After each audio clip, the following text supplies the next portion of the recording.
Sisi sio maadui wa uhifadhi. Sisi sio maadui wa uhifadhi. Tulikuwepo tangu enzi na enzi na bado tutakuwepo. Tulikuwepo tangu enzi na enzi na bado tutakuwepo. Kwa majina anaitwa Lebanguti Moson, mwananchi wa kijiji cha Ngarasero.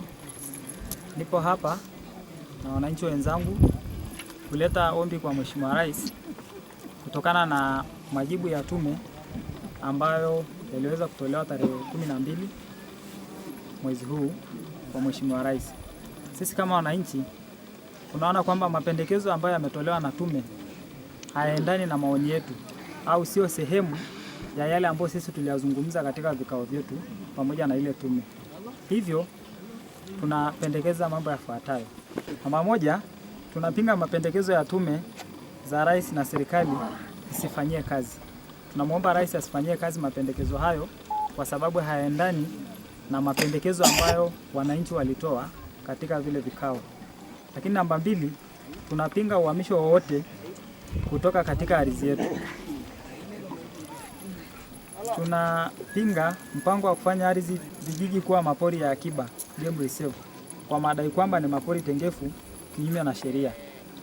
Katika eneo la Ziwa Natron, tungeomba serikali isipandishe hadhi kuwa pori la akiba. Tunataka kuzingatiwa kwa ridhaa ya wananchi katika hatua zote za haki yetu halali ya kubaki Ngorongoro na vijiji vyetu kuendelea na mfumo wetu wa maisha ya ufugaji uheshimiwe. Hivyo tunamwomba Mheshimiwa Rais, maeneo ya malisho ambayo yamekuwa yakionekana kama ni maeneo ya wazi, tunamwomba yaendelee kubaki kwa ajili ya mifugo, kwani sisi tunaishi kwa kutegemea mifugo peke yake. Vile vile tunadai ardhi ya Pololet irejeshwe kwa jamii yetu na kukomeshwa kwa ukamataji wa mifugo, unyanyasaji na kukamatwa kiholela kwa wafugaji. Mheshimiwa Rais, ukamataji wa mifugo umekuwa ukituumiza sana. Hivyo tunaomba ardhi hii ambayo iliweza kuchukuliwa tuweze kurejeshewa. Lakini pia hatutakubali marekebisho yoyote ya sheria ya MCA atakayohalalisha kufukuzwa kwa watu wetu kwa namna yoyote ile. Vile vile tunataka serikali kupitia Wizara ya Maliasili na Utalii kusitisha mara moja unyanyasaji unaoendelea dhidi ya wafugaji katika maeneo ya Palolet, Ndutu, Odupai na maeneo mengine kwa jina la uhifadhi, kwani huu ni unyanyasaji na umeshika kasi baada tu ya taarifa za tume kutolewa, na kwa sasa imetanukia maeneo mengine kama Lopoluni na Sakala huko Loliondo. Tunalaani pendekezo la tume linalodai kuwa mfumo wa multi-land use umeshindwa. Kwa maoni yetu, ni mamlaka ya hifadhi ya Ngorongoro pamoja na wizara husika walioshindwa kuandaa mpango mkuu wa usimamizi, yani General Management Plan, baada ya ule uliopita kumalizika mwaka 2016 na kufanya eneo la NCA kuendeshwa kwa fikra za watu binafsi.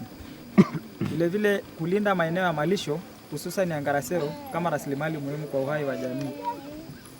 Kuheshimu na kulinda urithi wa kitamaduni na kiimani wa jamii ikiwemo maeneo matakatifu kama Olonyolengai.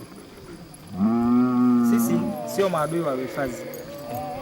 Sisi ni walinzi wa mazingira na wanyama. Kabla ya kuwepo kwa taasisi za kisasa za uhifadhi, jamii zetu zimekuwa zikisimamia na kulinda maeneo haya kupitia mifumo iliyojengwa juu ya utamaduni, uhamaji wa mifugo na heshima kwa mazingira.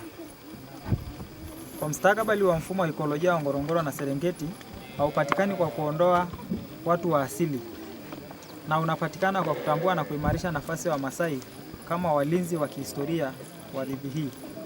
Tunaomba serikali ya Tanzania, Watanzania wenzetu, jumuiya ya kimataifa, mashirika ya uhifadhi na taasisi za haki za binadamu kutambua haki zetu, kushiriki katika mazungumzo ya kweli na kuunga mkono mifumo ya uhifadhi yanayoheshimu watu wa asili na maeneo yao.